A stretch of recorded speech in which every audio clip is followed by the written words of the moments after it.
Greetings, Craddock here. We're going to be going over Legacy of Dreams, Frozen Orb, such a classic spell, reminiscent of D2 especially, so this is definitely a fun one to end, a very beneficial one to start out the season with. I've already gone out a lot of the benefits of starting this in season, but I'll recap those quickly.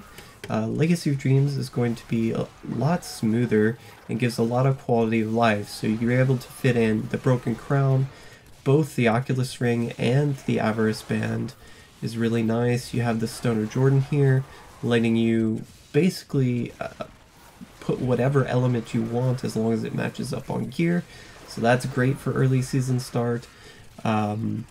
The fact that you don't necessarily need these exact pieces just to get going is quite nice. So like super early season, like sub 400 Paragon, you can just slap whatever pieces of gear you have on. You don't need an illusory boots, you don't need a glove or a chest, just need something that's ancient, right? Or trying to get ancients, as many as possible earlier. But anyway, let's dive into some more advantages here. So one of the cool things is you have such high mobility with this build, especially with the recent revamp to the teleport animation speed. My tests were showing an 8-frame animation for teleport, and Wormhole had about a 12-frame follow-up when I was holding down the teleport button to do the Wormhole double jump. There is apparently, Tin was testing, I haven't tested this yet, but Tin on Muin was saying that there is a bug with the Wormhole when you combine it with the Cosmic Strand currently. Like Aetherwalker with Cosmic Strand, it will cost double resource twice and then give you a free one, so maybe some kinks still to be fixed before season goes live, but regardless, the teleport in general feels a lot faster. It's so smooth and quick, and especially with this build having the Aether Walker, it's going to feel great. Now the downside to this configuration, of course, is we're losing a multiplier because we don't have the 4th cube anymore. We're losing the Unstable Scepter. And my choice here in particular was I tested either the Aether Walker and then cubing the Unstable Scepter, or wearing the Wizard Spike and cubing the Aether Walker. And I actually prefer the Wizard Spike for all Paragon levels, all levels of progression for this build, simply because even though it's a little bit less multiplier, the free Frozen Orbs here actually do have an impact at the Nephilim Rifting level, and especially as you increase your power, this will become more beneficial. The extra attack speed will be nice, and getting those free orb casts will be nice. And note that the procs from your Frozen Orb can come from a signature cast. It's any spell that you are casting can trigger this, right? So even if you're just casting your signature to regenerate arcane power or stack up your Triumvirate, it can still proc a Frozen Orb, and it's very efficient in that way.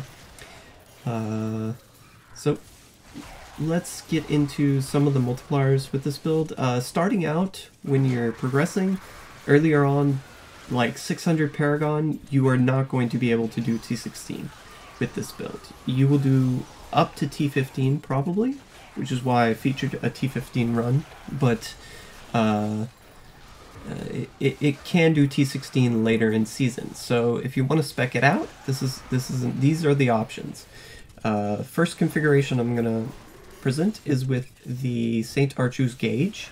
Earlier in season, it's a little bit harder because your toughness is so low to maintain the shielding to keep your squirts active, even with the gold wrap. So this build, because you're moving so quickly, sometimes you're not picking up gold consistently. Gold wrap is still the best defensive option here, but I think having the St. Archu's Gauge earlier in season, just to ensure that uptime of the squirts, is a nice addition to round out the build. And yeah, for the follower, just keep in mind we are using the Enchantress.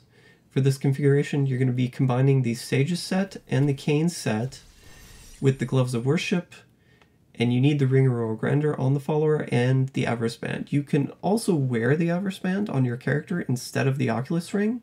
Place it in either location, right? But having those Oculus Rings is quite nice for pushing higher, especially at these lower Paragon levels. Advise a two-handed weapon to start out on the Enchantress, just because it's harder to get that 25k intelligence cap to make sure that the skills that the Enchantress have are scaling up to their maximum potential is going to be extremely important, and this only displays currently on the planner half of what it would be if you hit that 25k amount, but it'll be up to 6% attack speed, 10% elemental damage bonus, etc., right? And I will prefer the Follower Cannot Die token for these lower Paragons with the Temporal Pulse as just to help you slow. But this will allow you double Death's Breath, a lot of extra gems. The build, it's just amazing. Plus, we get to fit in the Chrome's Buff Bracer, meaning we don't get knocked back with this build. So it's like super smooth. You get to run through enemies unhindered. This is the only item that will be hard to farm earlier on, but it's so worth it to get it earlier on, in my opinion, the Illusory Boots, just because being able to run through enemies, even if it's just for a brief second, makes the build more fluid. Now we have a lot of elemental damage with this build. Stone of Jordan is going to allow us to run any element we want, but fire percentage will be best earlier in season, just because you can access items such as Mage Fist, such as Cinder Coat, to place extra elemental damage on your gear, right? We're not really using the fire cost reduction here, it's just purely for the extra elemental damage. So you get on Amulet, Bracer, Chest Piece, Pants. The Blackthorns now have an elemental damage affix, so you're going to pick up some Blackthorns to put in that slot for your LOD. And then the Stone of Jordan getting us, and the Enchantress getting us up to 110% elemental damage. So it's a large source of our damage here. Multipliers, real quick. Triumvirate, you're going to be casting your signature 3 times. You have the Wizard Spike. We have the Squirt's Necklace, trying to keep our shielding up. This is why we have Magic Weapon Deflection and Galvanizing Ward. As you teleport, you will proc Deflection, so it's not only being procced when you're attacking, so if you want to just move through the rift, you will get continual shields, which is quite nice. Let's see, of course you don't want your Triumvirate stacks to drop, so every, I don't know, couple of teleports, you'll still have to cast your signature. Resource is a delicate one with this particular build, specifically because there's only so much allowance before it gets to the point where you have to cast your signature more than you're attacking. You want to limit the amount of having to cast your signature so that you can spam your Frozen Orbs as much as possible.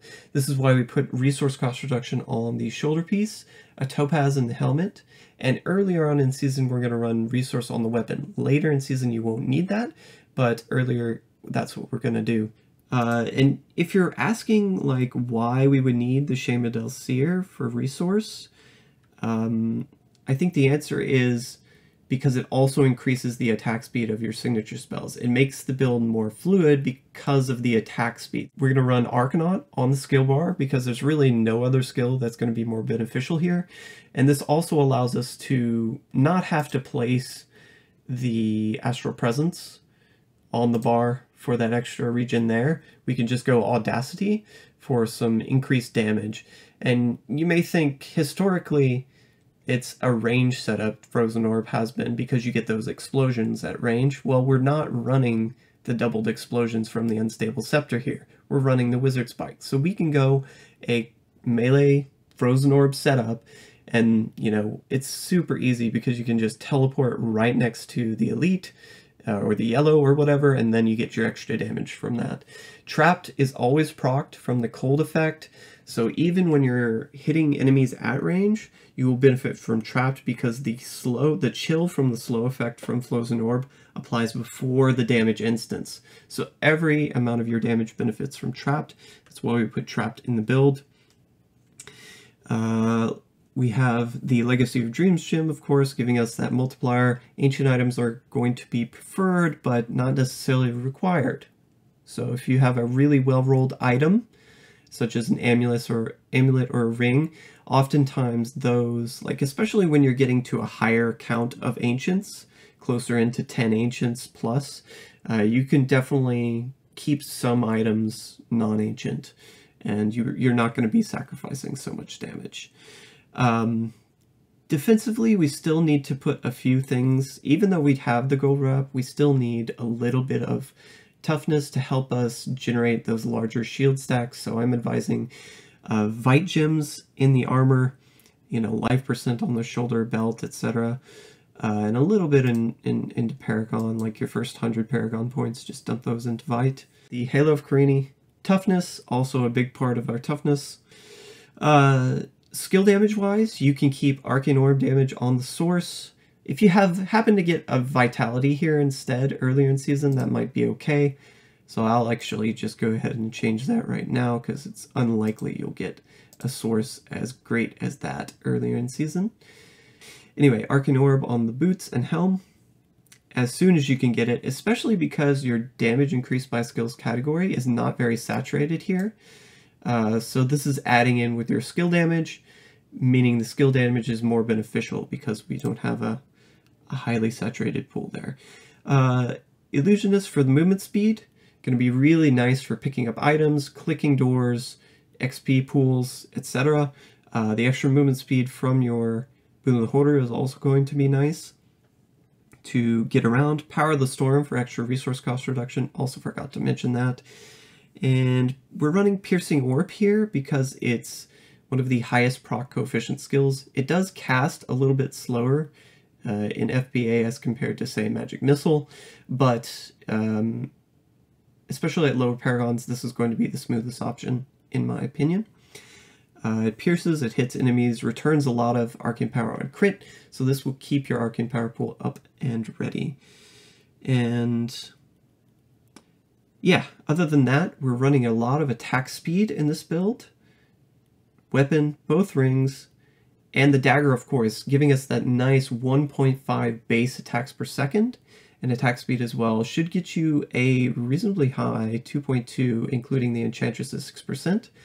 Attacks per second, this gives you down to 27 FPA on Frozen Orbs, which is quite nice for early season, especially.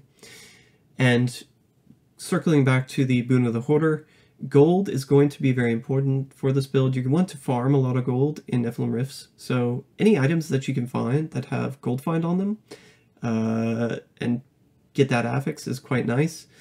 Getting a little bit of crowd control, impairment reduction is also nice, so if you find one or two of those secondary affixes, that's quite nice for things like Nightmares especially was pretty bad for this build, so just getting those is quite nice. And then all your pickup radius is pretty much provided by average span, so it should be good there. And you, notably, because we have the Gloves of Worship effect, you will also get Frenzied, all the other shrine effects, right, to give you increased pickup radius, movement speed as you're going through these Nephilim Rifts. The quicker you clear these rifts, the more shrines you find, and the more the better you clear, right? It's a stacking effect. We also get, notably, the Spoilers of Zakari here helping us out. Nemesis emanating, Flavor of Time emanating, giving us those doubled pylons, so a lot of nice quality of life here. Now, this is the low Paragon setup. As you get a little bit higher in Paragon, you can trade off some of your elemental damage. So what I've done here is I've swapped off the affixes from the chest. So we swap out the Cinder Coat for Talrasha's chest piece, getting the attack speed there, and then we swap out the affix for elemental damage on the amulet for attack speed. And you may think, well, that's a lot of elemental damage. Yes, trade it off. But to counterbalance that, we run the Mage Fist. So you're at a little bit higher Paragon, you don't necessarily need the Saint Archus anymore, so you just run the Mage Fist for boosting that, and you get the advantage of having an increased attack speed. Gets you down to the 24 FPA breakpoint with that dagger. It's just super buttery smooth. And then as you get even higher in Paragon, you can definitely clear T16 with this setup, and this is the God tier setup. I just love this particular version of the build because you get the benefits of the increased attack speed that we just mentioned, but you also get resource balance because you're running the Pride's Fall in this case with a topaz even. You can opt for a topaz. If you want a different gem in the helmet, you can certainly swap that out for an amethyst or an emerald for the extra gold find or life percent, but my preference was just to keep the topaz, go super high resource, and then this allows you to drop the resource cost reduction affix for intelligence. Makes it easier to transition into this build, having the intelligence in there. You can get in that configuration earlier. Also be on the lookout, whereas earlier in season for your weapon, you just want int attack speed resource. Later, you're going to try and look out for that damage percent mod, and then finally, you can swap with the extra resource from the Pride's Fall to that int attack speed damage percent. One other option at higher paragons is actually you can swap out the skill here for your signature. You'll notice Piercing Orb is very advantageous for resource because it has such a high proc coefficient, but it is a slower attack than some of your other signatures. And because you have the increased resource with this higher paragon setup, you might not necessarily need all that proc coefficient. So you can go, for example, Glacial Spike would be a really advantageous spell to use. It's quicker attacking, it freezes enemies, so this is also an option if you want. I'm kind of old school, so I'm used to Piercing Orb, so I might stick with it, but just know that that is an option here. As far as other options for the higher Paragon, we're going to be wearing the Gloves of Worship.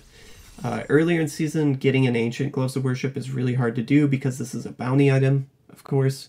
Same deal with the Illusory Boots and the Pride's Fall, but I kind of feel like it's easier to get the Illusory Boots in Ancient form with an Arcane Orb affix than it is compared to a Pride's Fall or a Gloves of Worship. That's why these two items are reserved for this last and final iteration of the build where you have higher Paragon, maybe you have a lot of augments, etc.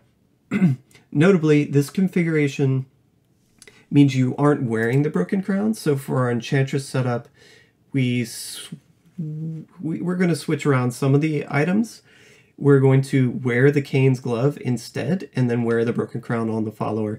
And later, you don't necessarily need the two-hander, so you can actually wear a Devil's Tongue or something to give you increased gold find, especially would be kind of nice for a Nephilim Rifting setup.